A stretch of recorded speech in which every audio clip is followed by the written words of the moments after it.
Hamba mohon, semoga ibu tenang di sana. Terima kasih ibu, telah memberikan aku kasih sayang yang takkan pernah tergantikan. Aku kangen ibu.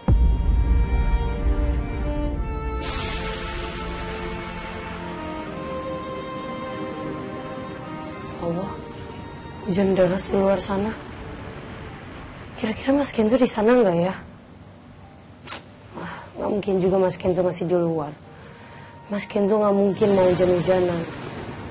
Pasti dia pulang kok sekarang. Mutiara! Saya tahu kau masih dalam sana.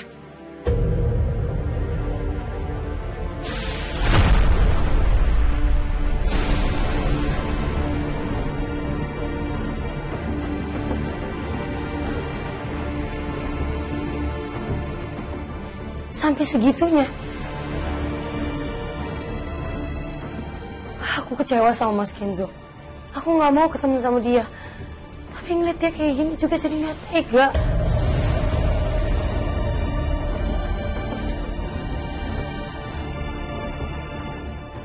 Mutiara! Saya tahu kau masih di sana. Kau masih bisa dengan saya, Mutiara. Saya nggak akan pulang sebelum kamu maafin saya, Mutiara. Jadi saya mau sama kamu keluar, Mutiara.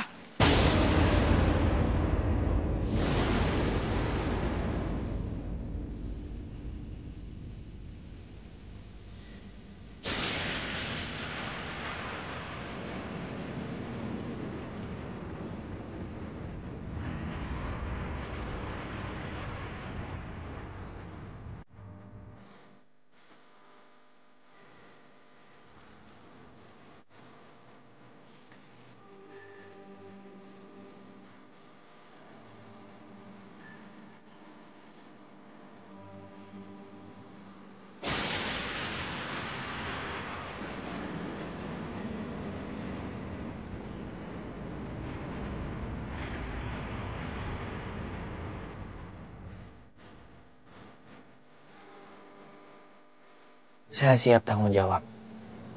Kalung perang itu, saya tahu kalau itu sangat berharga buat kamu. Saya siap ganti dengan apapun, asal kamu maafin saya, Mutiara.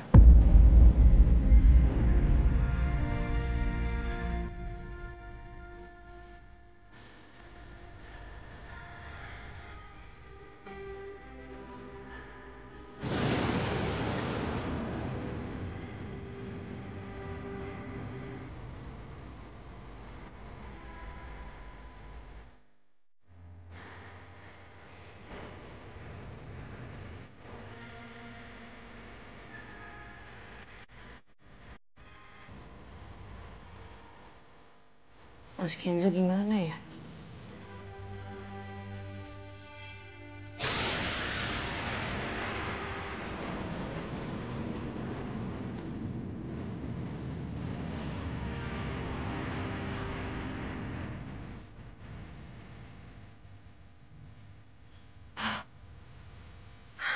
Aku nggak bisa biarin.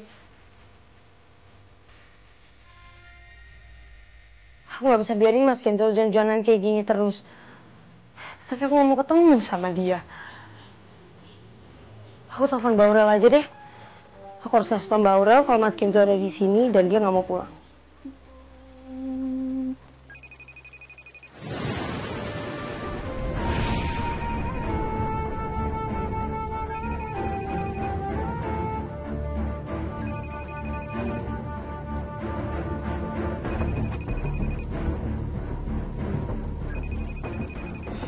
Aurel, kamu kok nggak angkat teleponnya? Palingan itu yang nelfon Ivan mah nggak penting. Tadi kita ngobrolnya udah sampai mana? Oh, ya intinya gitulah Aurel. Kalau kamu minta mama itu resign jadi aspirnya Sandra, mama nggak mau Aurel. Karena mama itu udah nggak mau hidup bergantung sama papa kamu lagi. Lagian juga kita kan nggak ada yang tahu Aurel apa yang bakal terjadi ke depan. Ya kayak kemarin aja, waktu kejadian papa kamu itu perusahaannya bangkrut, itu memberikan mama pelajaran. Kalau kita itu dalam hidup nggak bisa bergantung sama siapapun. Jadi kita itu sebagai perempuan harus bisa mandiri. Dan Mama harap nanti juga kalau sampai kamu udah menikah, mau sekaya apapun pasangan kamu, kamu tetap harus bekerja. Kamu tetap harus punya penghasilan, Aurel. Karena kita itu nggak pernah bisa bergantung sama laki-laki. Jadi kalau sampai ada hal yang terjadi di luar dugaan, kita tetap bisa bertahan dan juga mandiri. Iya, Ma. Aku ngerti kok. Itu makanya salah satu alasan aku kerja part-time di kafenya Mas Dita. Karena aku pengen hidup mandiri.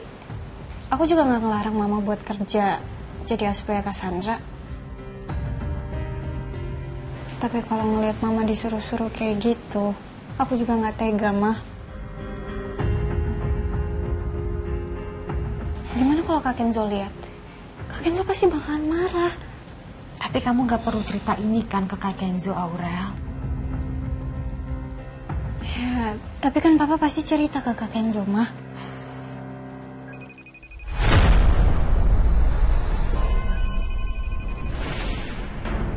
Aurel, dari tadi handphone kamu tuh bunyi mulu loh. Kamu gak mau angkat? Kalau emang kamu gak mau angkat, matiin aja deh teleponnya. Mama lama-lama sakit kepala denger suara handphone kamu mulu. Iya udah, aku angkat dulu ya, Ma.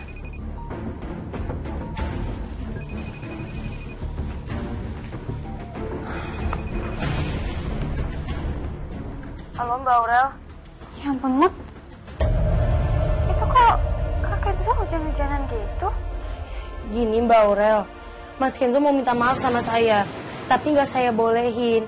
Saya bilang saya nggak mau ketemu sama dia. Sekarang dia ada di depan rumah dan dia nggak mau pergi. Sampai saya maafin dia atau ngobrol sama dia.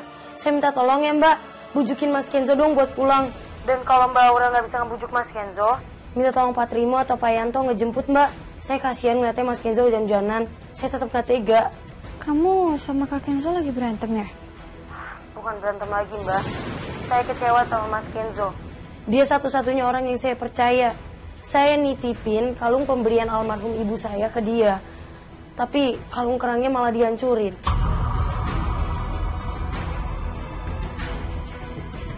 Dan yang bikin saya lebih kecewa, Mas Kenzo ngelakuin ini semua dan dia bohong. Dia bilang kalungnya hancur gara-gara kelindes sama mobil dia. Tapi sebenarnya yang ngancurin kalung itu tuh Bu Rianti.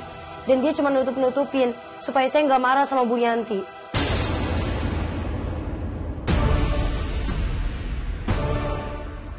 Mama hancurin kalung kamu, Mut.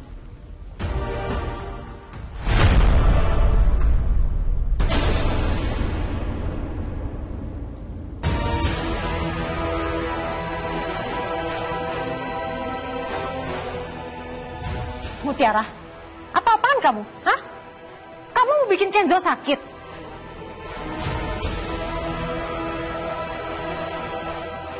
Dasar emang perempuan gak tahu diri kamu ya. Setelah semua kebaikan yang Kenzo lakuin sama kamu dan ini balasan kamu buat dia, kenapa Kenzo sampai hujan-hujanan kayak gitu? Ini semua gara-gara Bu Rianti. Gara-gara Bu Rianti ngancurin kalung pemberian ibu saya. Kalung kerang ibu saya, makanya Mas Kenzo ngelakuin ini semua.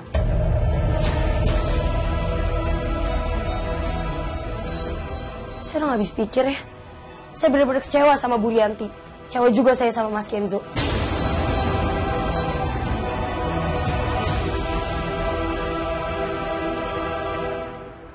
Apa kamu bilang? Kamu berani ngomong kayak gitu sama saya?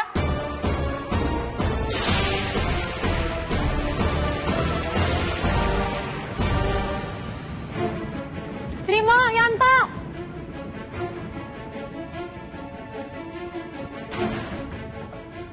Iya Bu, ada apa Nyonya? Sekarang, kalian berdua pergi ke kontrakan Mutiara naik motor. Dan kalian paksa Kenzo pulang. Pokoknya gimana caranya paksa Kenzo pulang.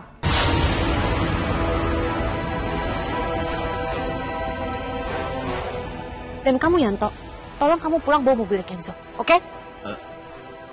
Jauh Nyonya, tapi di luar masih hujan. Apa enggak nunggu reda aja? Iya Bu. Ya berarti kamu mau dong kalau Kenzo itu makin hujan-hujanan. Udah, gak usah banyak bicara. Sekarang juga kalian pergi karena saya nggak mau ya. Saya nggak mau Kenzo itu lama-lama merendahkan harga dirinya di depan perempuan itu.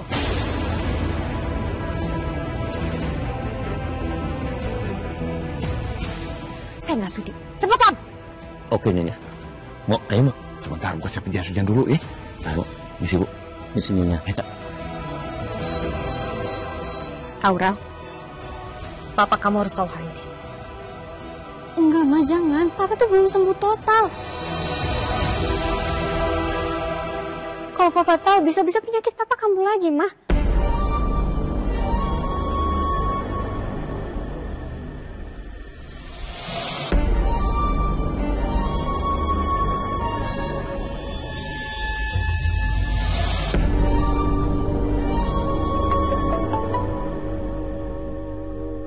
Halo, Mutiara. Kalau sampai anak saya kenapa-napa, kamu akan menyesal selamanya.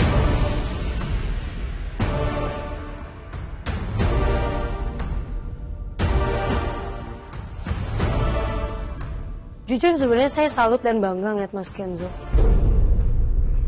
Dia rela hujan-hujanan nungguin buat saya maafin dia di depan kontrakan saya sampai segitunya karena kesalahan Bu Rianti.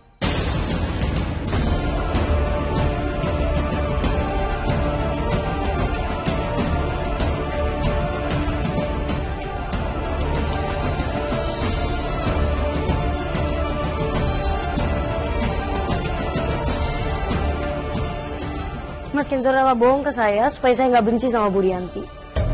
Mas Kenzo ngelakuin itu semua supaya dapat maaf dari saya. Sementara orang yang ngancurin kalung saya kelihatannya bener-bener nggak peduli.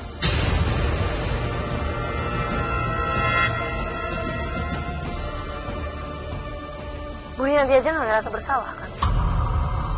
Saya kalau jadi ibu bersyukur sih. Punya anak kayak Mas Kenzo dan Mbak Aurel. Soleh-soleha. Baik hati, berani ngebohong buat ngejaga nama ibunya, supaya ibunya nggak dibenci sama orang.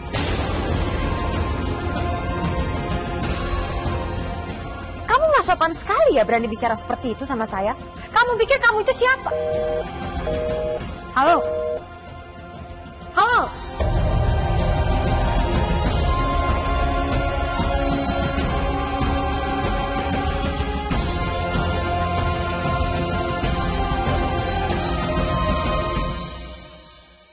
Aku gak menyangka Mutiara bisa seberani ini sama aku.